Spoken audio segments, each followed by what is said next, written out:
Hey, I'm Tom from Bulb. Bulb is a green energy supplier. So we were founded in 2015, about 4 years ago. We were the fastest growing startup in the UK in 2018. We went from kind of about 250,000 members at the back end of 2017 and then right the way through 1 million by the end of 2018, start of 2019.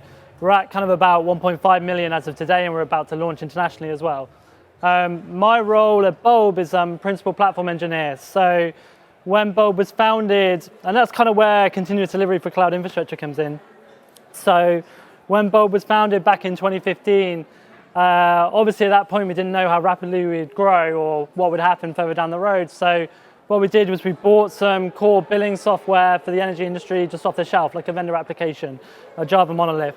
That's worked great. That's kind of scaled pretty well for us over a few years, but we know that it's not going to scale much further with kind of like our strategy and ambition. We're not going to take that internationally. So we decided kind of in mid 2018, early 2018 to take that out and replace it with our own proprietary platform that uses a microservices architecture. And that's where the platform team comes in.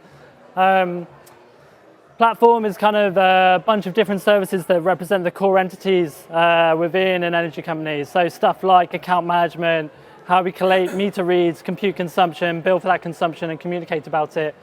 Each of those microservices is a Dockerized Flask app that's deployed onto Kubernetes. We're using GCP as our cloud provider. Where it started to get interesting was a bit like Andy was talking about before. We kind of got all this application code that's fairly high velocity, getting shipped all the time as we build out this infrastructure, as we build up this application stack. But on the other side, we've also got a bunch of infrastructure dependencies that we also need to build. So each of those like Flask apps also has a relational backend. We've got Postgres running. And the question came like, how did we unblock our developers from having to wait for the infrastructure deployments to happen and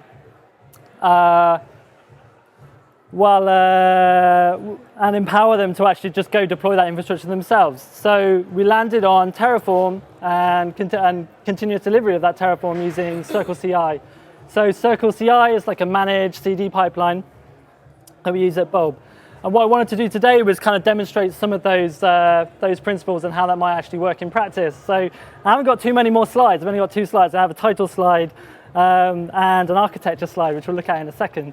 So I was like, what convoluted example can I think of to demonstrate some of these principles and over-engineer things a little bit so we can actually look at some code, look at some Terraform modules, and look at a CircleCI pipeline without giving away too much information about how Bulb Stack is working. And one of the things that I've seen a little bit lately is Netlify. Anyone using Netlify at the moment? Yeah, it's really cool, isn't it? Yeah, he's nodding. You can't see that, but I can. So Netlify is like a really awesome way of deploying static sites really quickly.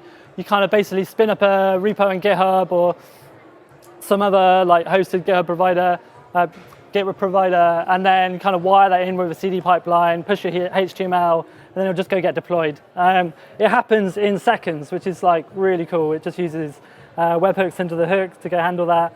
I was like, how could I build a similar sort of thing in Terraform? Just in a little bit more detail, the other thing that Netlify pushes is this thing called Jamstack, which is JavaScript, APIs, and markup. It was a little bit vague what Jamstack was, so I found this website called jamstack.wtf usefully. They've got this really handy architecture diagram here, which makes it no clearer at all to me exactly what it is. JavaScript APIs markup. Basically, it's JavaScript on the front end and then probably some serverless backend. So rather than having kind of maybe a Kubernetes cluster deployed behind your site and that running a bunch of services for your backend, instead you're probably using AWS Lambdas or Cloud Functions. They act as a gateway, and then you probably farm out or you request to third-party services like Stripe or something like that. So cool. So what can we build to demonstrate some of these principles? So just going back to this slide, this is the equivalent of Netlify as a bunch of, the architecture. So we're going to start with a HTTPS forwarding rule. That hits a target proxy, which terminates the HTTPS connection. From there, we resolve via a URL map to our backend services. In this case, because it's a static site, we're just using GCS bucket. Bulb is a Google shop front to back, so we're not using AWS, we're on GCP. For HTTP connections, we want to redirect those to HTTPS each time. To do that, we could do that in a CDN like Cloudflare or something. But instead, we're just going to write a small HTTP to HTTPS forwarding service. So again, we'll forward that to a HTTP redirect service, which is just an Nginx server basically on the front end. It'll just forward everything onwards. So let's go to VS Code at this point. Cool, so this is the project that demonstrates that. So how many people are using Terraform at the moment? Quite a lot of people, so you're fairly familiar with it at that point in time. How many people are using it in production? Cool, cool, that's really cool.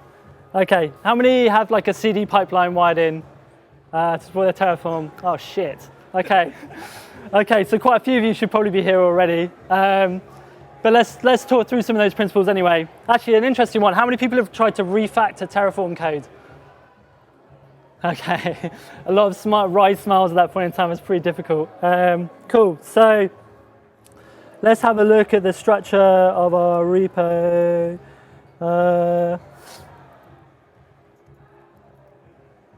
Whoops. Okay. Hopefully that's fairly clear. So this is the repo that kind of demonstrates some of those principles I talked about. So Andy mentioned a little bit about having reusable Terraform modules that just go do one thing well within your cluster. So Terraform is really difficult to refactor. So you kind of want to keep like a bit like an object-oriented design principles. You kind of want to encapsulate the things that change. And going back to kind of like our architecture diagram that we were looking through before, we can see roughly like what might change in this design. So probably the forwarding rules and the target proxy are fairly static. You can walk around if you want. Okay. Oh no, it's all right. I'll probably loiter there as long as it's okay. Cool. But we know that the URL maps like to change as we add more backend services. No longer host our site in a storage bucket. Instead, maybe have a React app running somewhere on Kubernetes or something similar to that. On the flip side, the HTTP forwarding rule and the kind of HTTP redirect that's running under the hood is unlikely to change that much. So maybe kind of like a higher level abstraction or a Terraform module that collates all the resources together to handle that might be quite useful because we can deploy it in different places. And that's kind of like the layout that we end up with here. So if you look kind of like at the module subdirectory, we have a managed instance group module which goes in. Sorry? Zoom in a bit, yeah, sure. A little bit better, yeah. Cool. So we have 5 different modules. One defines the VPC, one defines the GCP project itself. So in GCP, projects are where you kind of collate all your different cloud resources, like your VPC definition, your Kubernetes clusters, your Postgres, and so on. We have a module which defines a managed instance group. So that's how you can, from a VM template, go and deploy a fleet of VMs based on that template and auto-scale them up and down based on some core like resource consumption metric like CPU or memory consumption. We have the front-end load balancer, which handles HTTP or HTTPS termination, as we talked a bit about before. DNS zone, which manages all of our DNS records, and then a backend, which defines our GCS bucket. Outside of the modules, we know that we need to go assemble those modules together, like compose them into something, and then configure them. To do that, we have a subdirectory called projects. So typically what we have is kind of like hub and spoke projects at Bulb. So we have a core GCP project which hosts the VPC, and then we have satellite projects which are associated with that. Those satellite projects have no control over the network that's managed centrally, but they are kind of allow us to provide more autonomy to individual teams within the firm. So rather than having kind of one GCP project where everyone deploys, Instead, we have several, one for each team, and they might be configured in slightly different ways, and we can set the permissions separately in each one of those projects. In this case, I only need a single project called core, as I said, which just assembles all of the Terraform modules. We can have a look at what that looks like in Terraform.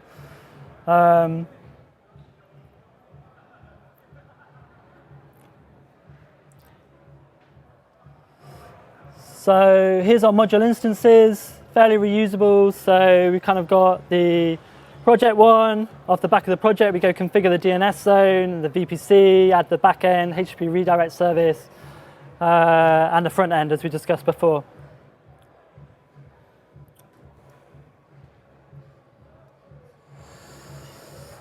Lastly, the last subdirectory is the environment subdirectory. So one of the things we have at Bulb is kind of a tiered environment structure. So we have dedicated environments for dev, staging, and production.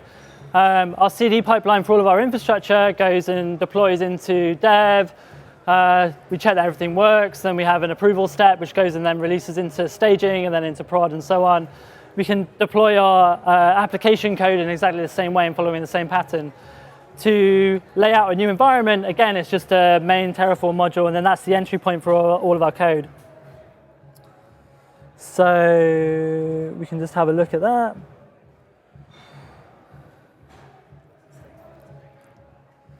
So this is the kind of core project definition. That treats the project subdirectory that we talked about before as a single module, and then just goes and configures it with some of the environment variables that need to be set.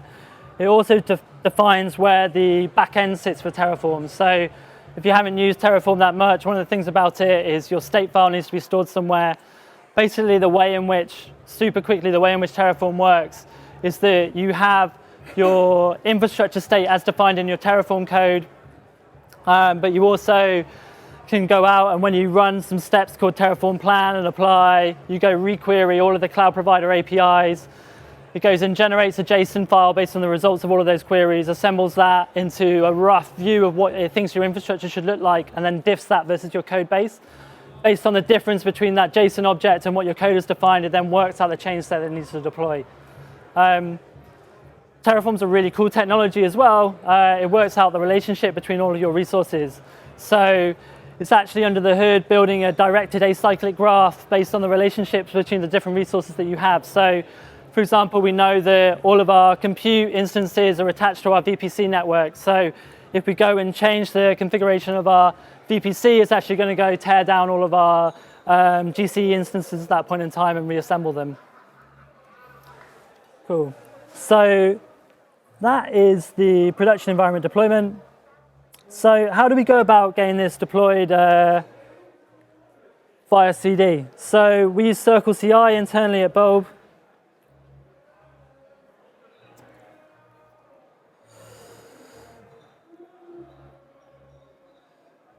CircleCI is kind of, as I said at the start, is a SaaS which provides you a continuous delivery pipeline. Our lever for configuring CircleCI is something called a config.yaml file. We have one in every single repo. In this case, we've got one in an infrastructure repo. The way in which CircleCI works is it's kind of got an object hierarchy. At the top level of that hierarchy are commands, which kind of like map to bash commands. In this case, you can see one for Terraform init. Commands are composed of steps, Terraform init again, or Terraform plan. You might need to go get some credentials or something like that, or attach and build a workspace. Commands themselves are composed into jobs, and jobs are composed into workflows. That means you can kind of have repeatable units of work. So one of the nice things is your kind of CD pipeline is nice and dry, so you don't have to repeat yourself too much. You can have a job which goes and defines Terraform like plan or apply, but you can change the subdirectory, which will just change the kind of target set configuration that goes and gets deployed in each environment. If we look at that in a little bit more detail, here's our workflow down the bottom. This is our infra pipeline. So we've got something which goes and checks out our source code, runs the plan. The plan step only works to the point at which the validations pass. So the validation's running static analysis on the Terraform code and also checking the formatting to make sure everything's nice and neat. We run the plan, we hold it on a manual step for the approval to make sure that someone agrees with the change set that's actually going to go and get deployed. Then we run Terraform apply off the back of that. When we assemble all those things together, we end up with, again, a directed acyclic graph that looks a little bit like these steps here. And I ran this at the back end of last week, so you can see each one's completed fairly quickly. That's about it. That's everything I wanted to show.